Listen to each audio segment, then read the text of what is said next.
Wish you had a lawyer on speed dial to help you answer some of the top legal questions that every dentist asks? Well, hello, everyone. I'm Dr. ArNelle Wright. And I'm Dr. Effie Ioannidou. Today, we are sort of making your wish come true, and we are sharing practical resources to address the legal issues relevant to you, your team, and your practice. From the American Dental Association, this is Dental Soundbites, created for dentists by dentists. Ready? Let's dive right into real talk on dentistry's daily wins and sticky situations. We have a really good show for you all today. But first, if you want to be a part of our Dental Soundbites family, please take a moment to subscribe wherever you listen so you don't miss any episodes. Yes. And we have a very large family now, right? Yes. And you can also watch this episode, not only listen to every episode. So let's follow. You guys go and follow the ADA's YouTube channel. Yes. So there's been so many legal questions that I hear our colleagues talking about in conversation at conferences. And with that in mind, we are so excited to start off this conversation with one of ADA's own in-house attorneys, Paula Tironi. Paula, thank you so much for joining us today. Thank you. I'm glad to be here. Yay. We're glad to have you. Hi, Paula. Hello. So I know you quite well from the Counsel of Scientific Affairs, but tell a little bit about yourself to our listeners. What do you do in the ADA and how things are going over there? Thank you. Well, I'm a senior associate general counsel at the ADA, and I'm one of several lawyers here in the ADA Legal Center of Excellence. My background is I went to the University of Michigan Law School after getting my BA at Notre Dame, and then I got a master's in health law at Loyola University, Chicago. Law is one of the few professions where you get your doctorate and then you get your master's if you want to. But I wanted an LLM in health law to start focusing in that area. But I think what helps me most here at the ADA is that I used to work in my father's dental office. He was a general dentist in Michigan, and what I learned there I use every day in my career. So as Effie mentioned, I am assigned to be the in-house counsel for the Council on Scientific Affairs. I also work with the Commission on Continuing Education Provider Recognition, the DEAR program, Dental Experience and Research Exchange, and in data governance. I'm a certified international privacy professional in U.S. privacy law, and my focus here is mostly on health law, data privacy and security, including HIPAA compliance. Nice. The ADA has some HIPAA compliance responsibilities, and I help with those. And I also do some work in the disabilities law area. Oh, so you do so many things. I had no idea. But this is very rich portfolio for sure, Paula. Yeah, well, I think it's really good that you introduced and shared with our listeners some of the areas specific to your practice. And I do want to let our listeners know like where we got inspired for this episode. And it's actually through a book that the ADA sells called A Dentist's Guide to the Law. There are 246 things that every dentist should know, everybody. So today in this episode, we're not going to get to all 246 questions, but we're going to cover some that are frequently asked and that are specific to Paula's practice area. So with that in mind, our first question, and it's actually a double question, is what are the key privacy and security requirements under HIPAA that we should know, understand, and value? And how do they apply in a world of increasing electronic health records and biometrics? That's an excellent question. And before I get started, because I'm an attorney, of course, we need to start with the disclaimer. Yeah. So my remarks on this podcast are educational only, and they do not constitute legal advice, and they don't create an attorney-client relationship. And my remarks are limited to federal law, not state law.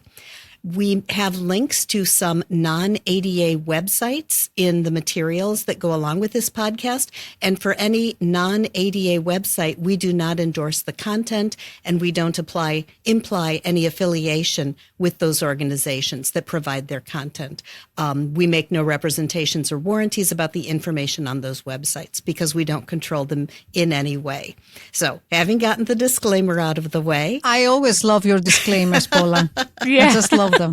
I love that. I love it. Such an appreciation. Thank you. So let's talk about HIPAA and data privacy and security. Some of the key requirements under HIPAA.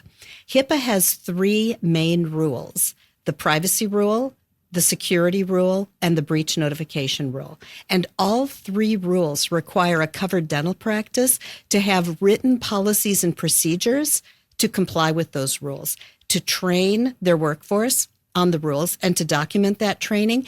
And if they become aware that a workforce member has violated one of those rules, they need to apply an appropriate sanction and document the sanction. So that could be something like a reminder, a written warning, retraining, and depending on the severity of the violation, a suspension or even termination, if that's warranted. All of the documentation has to be retained for at least 6 years from the date it was created or from the date that it was no longer in effect, whichever is later. And the Office for Civil Rights can ask for that documentation on very short notice in the event of an investigation or a compliance review. Another important part of HIPAA compliance is the business associate agreement. So any outside vendor or individual or entity that has access to the patient information needs to sign a specific kind of agreement with the dental practice called a business associate agreement. Recent enforcement actions from the Office for Civil Rights have seemed to focus on 2 areas. One is the HIPAA security risk analysis, and the other is patient access to their health information. So talking a little bit about the HIPAA security risk analysis first, the risk analysis is something that a dental practice does initially and then keeps updated. For example, if they learn of a new threat, if they acquire new technology, and so forth. And essentially what the dental practice does is go through all of their information assets and determine whether their risk management is sufficient.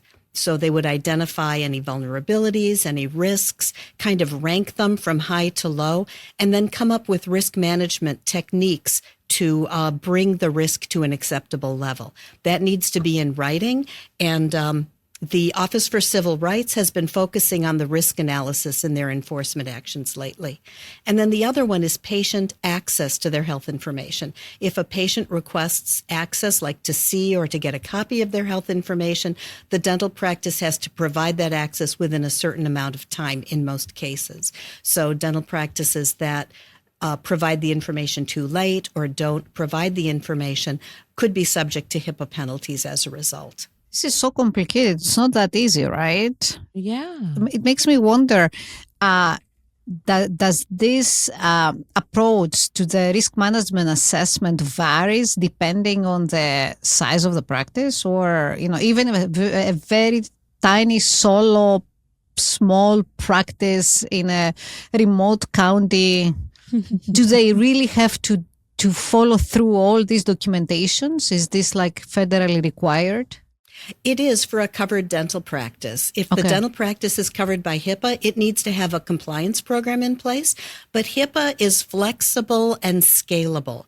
So the compliance program for like a small solo dental practice, like my father's practice in Michigan, would be very different than the compliance program for, say, a hospital. That's right. And HIPAA is also technology neutral. It doesn't tell you how to comply with the standards. It just tells you that you must.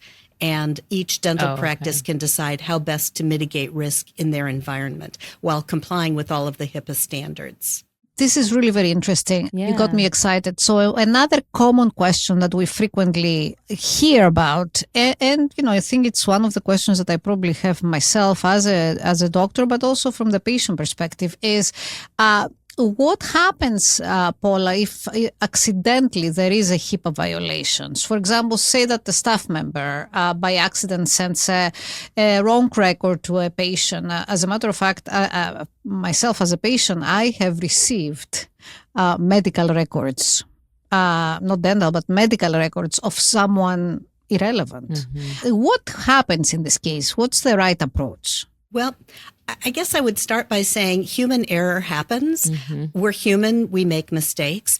If the dental practice has their HIPAA compliance program and it's documented and they have provided training to their workforce members and the training is documented, and they discover that a workforce member has made a mistake, HIPAA would require them to take a few steps. First, it would be, apply an appropriate sanction. So a reminder, a warning, whatever's appropriate, and document that that was done. If there's a data breach as a result, then they would need to send breach notification, timely breach notification under the HIPAA breach notification rule. And if it involves electronic information and it meets the definition of a security incident under the security rule, then they have to take a few more steps. A security incident is an attempted or successful unauthorized access to patient information or use, disclosure, modification, or destruction of patient information or interference with system operations. So if the dental practice discovers that that has occurred, they need to identify it and respond. They need to mitigate any harmful effects and document the incident and the outcome. So HIPAA, I think, takes into account that mistakes can happen and has these procedures to go through when the dental practice discovers that somebody has made a mistake. It's not necessarily a violation that will result in civil penalties against the dental practice, particularly if they are compliant with HIPAA, they've done the training and so forth. And I'm sure that the what you mentioned about security, I'm sure it has to do with the size of the breach, right? If I'm sure it's different if there is a breach of security that affected, 10 records as opposed to 1,000 records. That's an interesting question. All breaches need to be reported to the Department of Health and Human Services. Larger breaches, I believe it's over 500 individuals affected, need to be, the Office for Civil Rights needs to be notified when the dental practice notifies the patients. For smaller breaches, they can be reported once a year. And the Office for Civil Rights investigates breaches, but a breach is not necessarily a HIPAA violation. A dental practice can be in full compliance with HIPAA and a breach could still happen. The important thing is to provide notification when required and then use that information to see if you need to update your HIPAA compliance. There's so much. I know, I'm telling you. And you know what? As an aside, it's a wonder that we get to have this conversation because truthfully, I'm not sure that I knew all this. No, I hear you. And I'll tell you it's interesting. After so many years, I mean, I got my dental degree back in the 90s, right? Mid-90s, practicing dentistry in the US for quite some time. Obviously, the legal framework between Europe and the US very different. We never had any legal training in dental school in Greece, obviously. I don't remember having any legal training in residency in the US. And 25 years later, or whatever, 30, do the math, I come here to California, and to get a dental license in California, you have to pass the law and ethics exam. And all these things that Paula, you just mentioned related to HIPAA was one aspect of the, I think 3-4 questions in the exam were addressing HIPAA. And I can tell you, it's not easy. It's not an easy exam. You really need to know really need to study the law. And it was the first time that I came, after so many years, I came facing these requirements. Wow.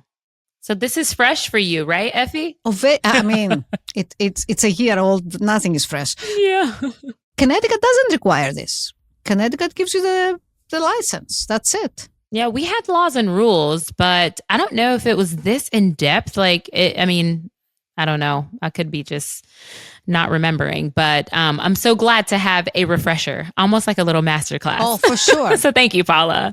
Now, with artificial intelligence, starting to be commonly discussed as a part of the dental profession, can you tell us about like the legal challenges that dentists should be mindful of as it relates to utilizing AI? Yes, this is an interesting topic and very timely.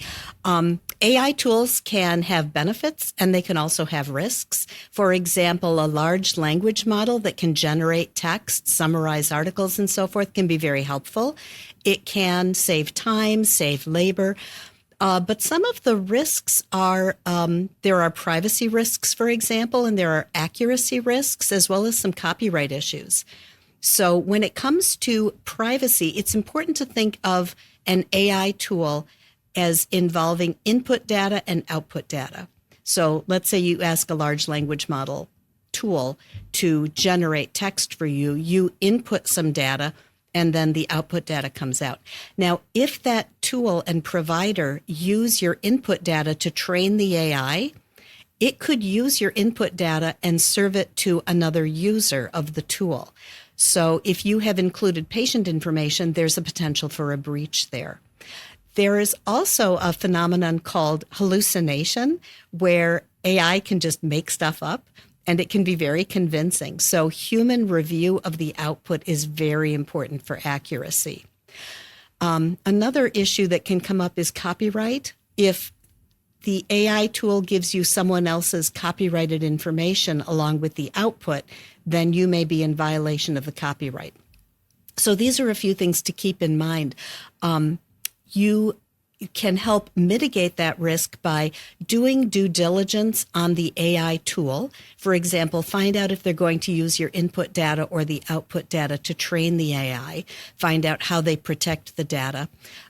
Look at their documentation, look at their terms of service, their privacy policy, their acceptable use policy, and note that these can change regularly. So you might want to revisit them from time to time. Have an attorney look at them, look at the contract, for example, and then have some policies and procedures around what tools staff can use, what tools, what purposes, right? What can they use the tools to do? And steps they need to take, like review the output, make sure it's all accurate. This is so like when I think about it, I tend to be a little stubborn when it comes down to like utilizing things like AI. It's almost from a place of fear, and I know that it's here, but I wonder, like as an attorney, you are all learning about all of these things, like kind of like in real time, right? So you have to kind of like learn on the spot and make some things, I guess have some guidelines and things like that. But do you know of any practices, maybe, I'm not sure like how much, practice you're focused on, but like, do you know of any practices, like how they're utilizing AI as it relates to like patient care? Like what's that intersection like? I'm just curious on if you have any thoughts on, I don't know how practices are using it and how I guess it could go in the wrong direction, for us that are in practice. I understand. Yeah, for clinical decision support tools that use AI, that's a higher risk area. And so vetting is very important. One of the areas that should be vetted for is bias, because some AI can be biased. They can discriminate. So asking the vendor or asking the provider of the tool what they do to vet the tool for bias is a very important step in that process. That's great. Thank you. Wow, that's good, because there's a lot of different softwares that are coming out, and they provide like AI like within the software, so that you can use it for, streamlining and all these things. And when you mentioned patient data, I'm like, oh, so I didn't know that we were there yet, pardon my ignorance. Oh no, we are. We can use AI for diagnostic purposes. I mean, the example that Paula brought up in terms of composing notes and bringing clinical information together to apply to a text is one thing, but we are now pulling clinical data and radiographic data to diagnose patients, to diagnose caries, to diagnose, periodontal disease. I mean, there are a lot of apps that feed through clinical data and spit out for you a clinical diagnosis for periodontitis. As we know, the last classification is not that easy. Yes. I was just looking at this yesterday and I was like, whoa, my gosh. Correct. So they have developed a lot of tools to speed up this process. And I like what you brought up, Paula, because on one hand, the feeding of this data to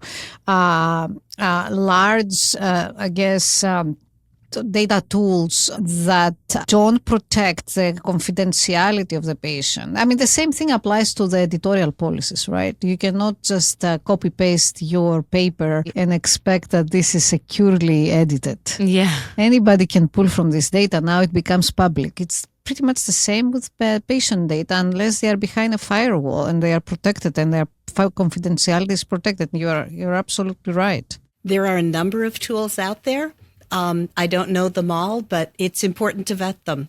Some are more private than others. Some give you more protection than others. It's important to vet them. That's the bottom line. I think that was some of the best advice that we've gotten because we talk about AI, a lot, or just like the more timely thing to remember is like make sure that you're vetting and especially when you're utilizing new software, like asking those questions. I haven't gone down that road yet, but that's a good tip for us. So thank you so much for sharing that with us too. And on top of this, then you have the paperless billing, right? Yeah. And many practices now have transitioned. Others are transitioning as we speak to a type of paperless office, which is, as you see behind me, it's my dream.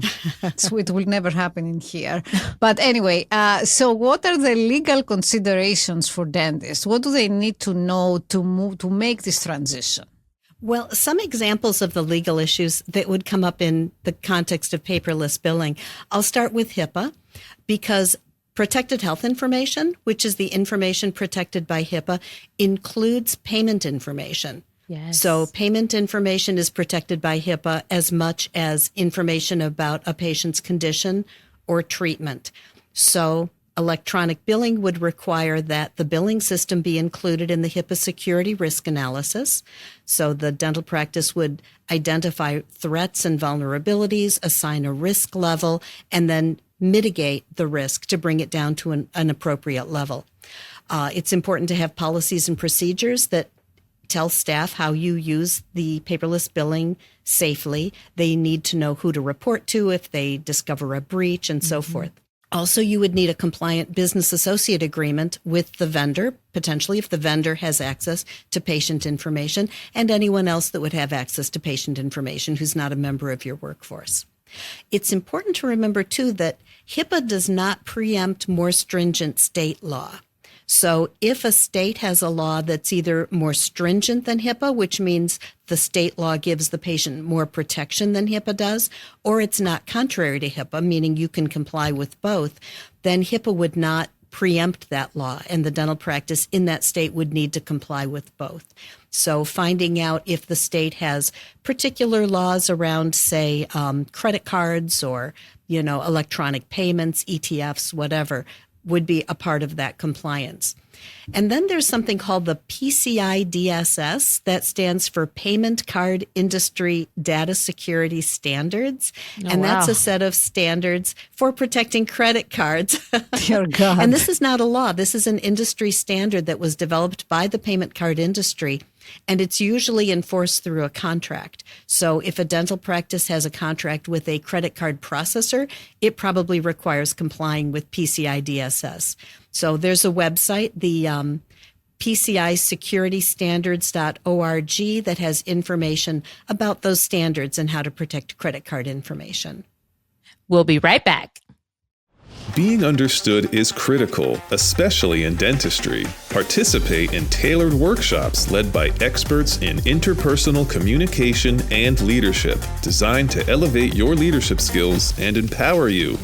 At Elevate 2025, Register at ada.org/elevate. Hey, Dental Soundbites listeners! Loving this episode? We have an exclusive deal for you.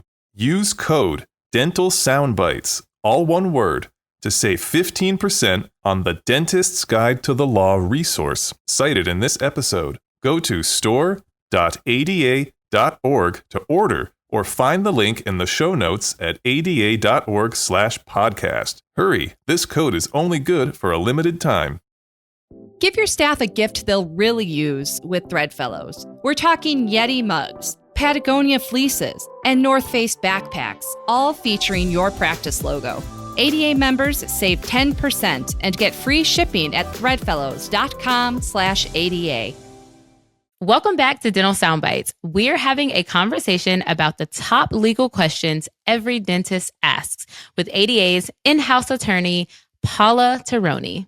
A very naive question I'm going to ask you now, right? So many regulations and so many legal details that one needs to be aware of. Yes. How can a new dentist, I mean, obviously we have the ADA excellent book with the 246 questions, but how can someone know where to start from as they build their practice? This must be very complicated. Like they definitely need to find either advice or a mentor or something to navigate this maze. I agree. I mean, life is getting more complicated and the law is getting more complicated along with it. I think having an experienced attorney who's licensed to practice in the same jurisdiction as the dental practice, someone you can call with questions, is very important.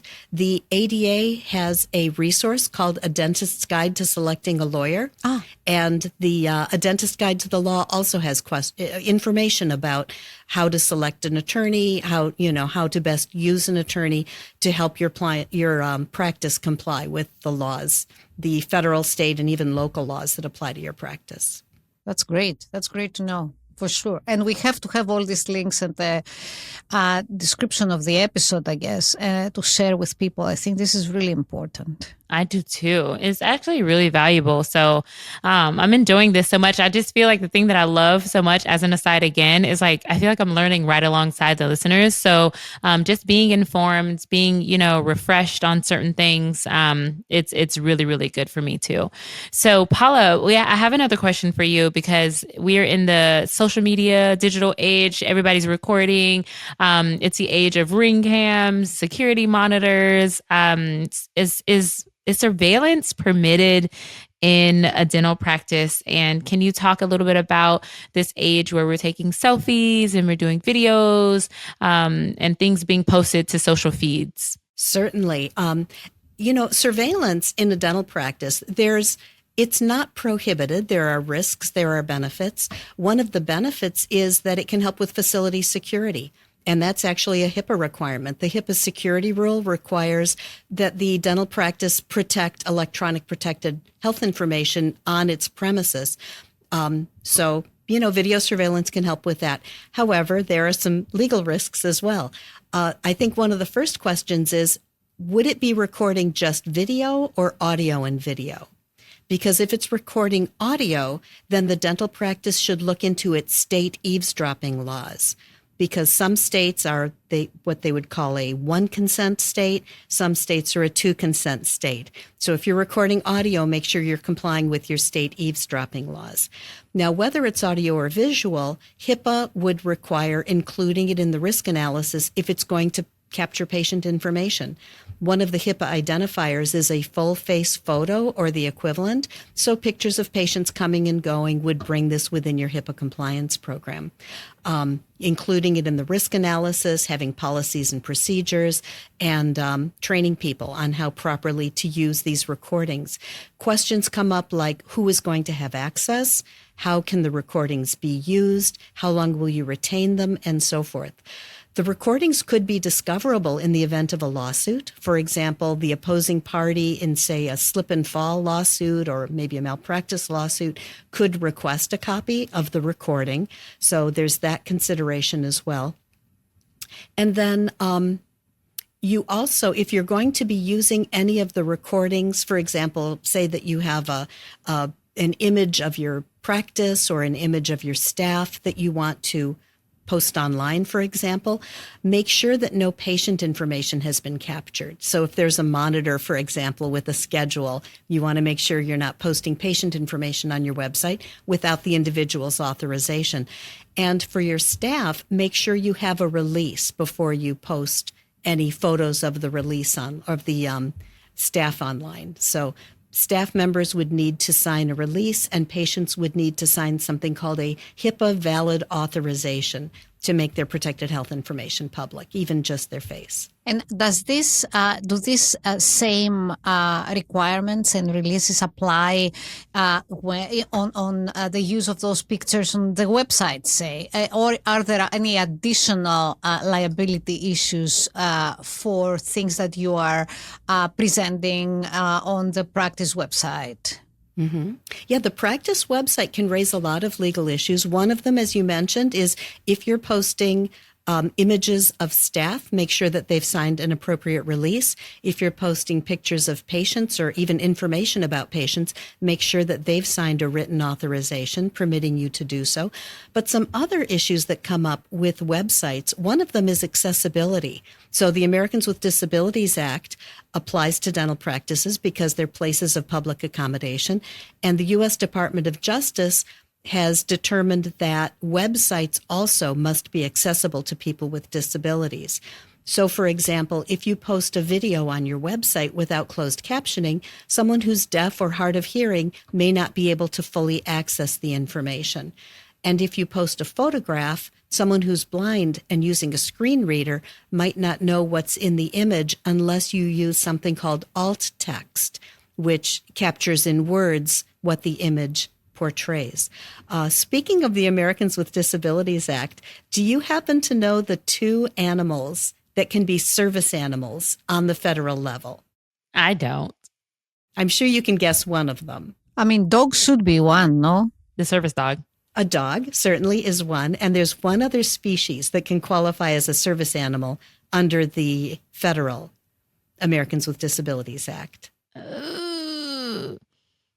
I'm not guessing. I can tell you the other one, maybe horse. A miniature horse. Is Very it? good. Oh, is it a horse? Yes, a miniature horse. Oh my God! No, I wasn't thinking that. Yeah, the Federal Americans with Disabilities Act only permits two species of animals, a dog or a miniature horse. The states can expand that. What does this mean, miniature horse? Are they meaning ponies? No, even smaller. In fact, there's a resource that's going to be posted along with the podcast to a guidance document from the Department of Justice about service animals. Awesome. And the miniature horse, the size is determined by the law, how big the horse can be, but they can be a service animal. Wow. So if someone walks into a dental practice with a miniature horse, the Dentist's Guide to the Law has a flow chart on what you can and cannot do, what you can and cannot ask with regard to the horse or the dog. Wow. Interesting. Oh, I love this. I will tell my daughter she's an equestrian, and I'm sure she will appreciate a lot the fact that a miniature horse is an acceptable service animal. Yeah.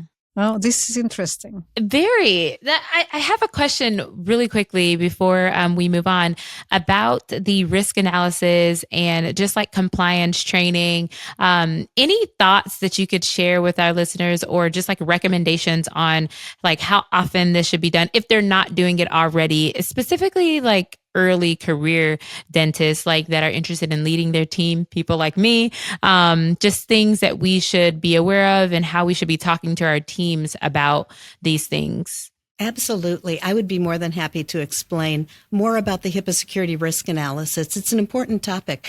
So there is no prescribed format for the risk analysis. It has to be accurate and thorough and take into account all of the protected health information in the dental practice. So that's all information about patients' health condition, treatment, and payment for health care. A good way to start is to list the information assets. and the protected health information that each of them contains, and to analyze the risks in terms of threats and vulnerabilities. And one way to analyze the risk is to think about it in terms of likelihood and severity. So let's say, for example, you have a photocopy machine that has a hard drive inside that keeps a picture of everything that you scan or photocopy. If you return the photocopier to the leasing agency or otherwise dispose of it, and you don't wipe that hard drive, there's a potential for a data breach, right? If somebody can get the hard drive and see what's on it, there could be patient information on it. So you would ask, well, how likely is that to happen? And how severe would it be if it happened? And then you can multiply that together. Like, say you use a scale of 1 to 3, with 1 being low, 3 being high for likelihood, and then for severity, you multiply them together, and that gives you a risk score. And that way the dental practice can prioritize. They can address the highest risks first. So for the photocopier, what they might do is have a policy or procedure saying, before we get rid of a photocopier, we're going to wipe the hard drive, or we're going to have someone else wipe the hard drive for us in order to prevent a data breach. So the dental practice would go through all of its information systems, its information assets, all of its protected health information, and determine what the risks and the vulnerabilities are. And if their current risk mitigation is not sufficient, then they can go ahead and make that stronger to better protect the patient information. Another good example is ransomware. Ransomware is a threat now in all industries, but particularly in the healthcare industry. So ransomware is where a threat actor will encrypt files and then charge a ransom for the decryption key. And ransomware is a kind of malware that is often delivered through a phishing email. So say a member of the dental team gets an email, it looks legitimate, they click on a link or they open an attachment, and the threat actor downloads the malware. And now all their files are encrypted. So it's a risk, right? There's a threat, potentially a vulnerability, because the dental practice gets email and you have to decide which ones are safe and which ones are not. So a way to mitigate that risk could be phishing training for the dental staff, for the dental team. How to spot an email that doesn't look legitimate, what to do if you think that it might be a threat actor sending you that email. Or these weird emails that we frequently receive that your password has expired. Why don't you click on this link to make sure you update? I mean, you're absolutely right. This is very, very a very common threat. I mean, it happens on a daily basis. And the training, even for us that we receive this training in a hospital-based dentistry and academics, we receive this training very frequently, once a year, and we take exams on this. It's like it's a very serious training. Many times I catch myself, guessing, like, should I click on this or not? Like I have second thoughts, and I think there are so many techniques that you can use, but it really becomes very serious threat on an almost daily basis. Yes, absolutely. And there are some other HIPAA security standards that can help prevent or mitigate a ransomware attack. For example, encryption. So if the data is encrypted and a threat actor is able to acquire it or access it, then you may not have a data breach. If the information is properly encrypted and the decryption key is not compromised, then it might not be necessary to send breach notification. And of course, the threat actor unencrypted information is much more valuable than encrypted information. Another thing to do is review system access to try to detect inappropriate access to the system. Use multi-factor authentication to help prevent people who are not authorized to view data from viewing the data. So a lot of the HIPAA security standards also help protect patient information and can help reduce the risk of a ransomware attack. For sure. And many times we feel, especially the two-layer authentication, that can become frequently a pain in the neck. I feel like, again, I have to do this, and I have to go to the authentication app, and I have to get this number, and I copy this number over there, and Yeah. But then I think it pays off, because it's really, you feel that you are, you are a little bit more secure at least, and protected, right? So these are steps that may be painful to set up, to remember all these passwords and make sure that you keep your passwords safe and secure. But on the other hand, these are necessary steps to be safe in the practice, I guess, based on what Paula right now suggests. Yeah, it's the world we live in. Yeah, for sure. Yeah. I was just going to say, for me, like in practice, we get the training as well, to your point, Effie. And I have to catch myself from being like, oh, this again. You know what I mean? But like hearing it, I think in this setting, it just reminds me of the significance of it. And it becomes more meaningful, actually. So, it's time almost to wrap up the episode, but we do have one more question before we go, Paula, that I'm sure our audience wants to know. And that's, can members reach out directly to the ADA's legal team? That's a very good question. If a member wants legal advice, or needs a legal opinion on an issue that they're facing, they should really reach out to an attorney who's licensed to practice in their jurisdiction. For general questions, members can find a wealth of information in the ADA publication, A Dentist's Guide to the Law. The publication has a number of questions and answers. It has sample forms. There's a sample business associate agreement, a sample agreement for a website developer that has information about a number of topics, including website accessibility for people with disabilities. And there's a lot of information available on the ADA website of a legal nature. Now, it could be that a question is answered there with more information than we could provide in a phone call. And a member should always start with the Member Service Center, because staff there they're able to provide information on a number of frequently asked legal questions. But if the Member Center does refer the call to the legal division, the ADA can provide general information. The ADA attorneys can provide general information of a legal nature, but we can't provide legal advice because our client is the association itself and not all of its members. And since there's no attorney-client relationship with members, then the conversation would not be protected by the attorney-client privilege. However, we're happy to talk to members about legal issues generally, and often we're able to provide links to ADA resources and federal government resources that could be helpful. This is so helpful. Paula, thank you so much for coming here to the show today and for answering all these legal, complicated for us questions. Easy for you, complicated for us. Just a very short, funny story to share share a story that connects Paula and I. Years ago, when I was in the council, in this spirit of multitasking, we had a council meeting. I think it was during the pandemic, obviously. It was online, on Zoom, and I was driving. Okay, so I connected to the meeting, driving, minding my own business. Paula noticed that I was driving. And she's like, you have to pull on the side. This is we cannot run this meeting like this. This is liability for the organization. Pull over. So, and I did. Safety first.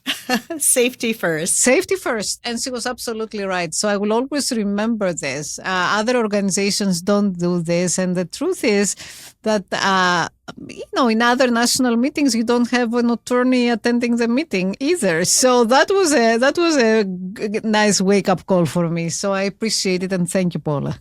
I love that. On the next Dental Soundbites. We're diving deep into the world of pediatric sleep medicine. Find out what dentists need to know about sleep and airway health.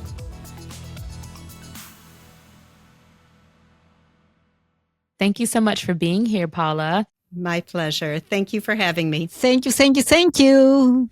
We are going to add resources and links to everything that we talked about today in our show notes for today's episode. And if you like this episode, please share it with a friend. And if you haven't yet, be sure to subscribe to this podcast wherever you're listening so you can get the latest episodes. You can also rate it, write a review, and follow us on social media. And don't forget that the conversation continues with bonus episodes on the ADA member app and on the YouTube channel. Goodbye. Bye. Goodbye, people. Goodbye, people. Yes, there you go. Thank you for joining us. Dental Soundbites is an American Dental Association podcast. You can also find this show, resources, and more on the ADA member app and online at ada.org/podcast.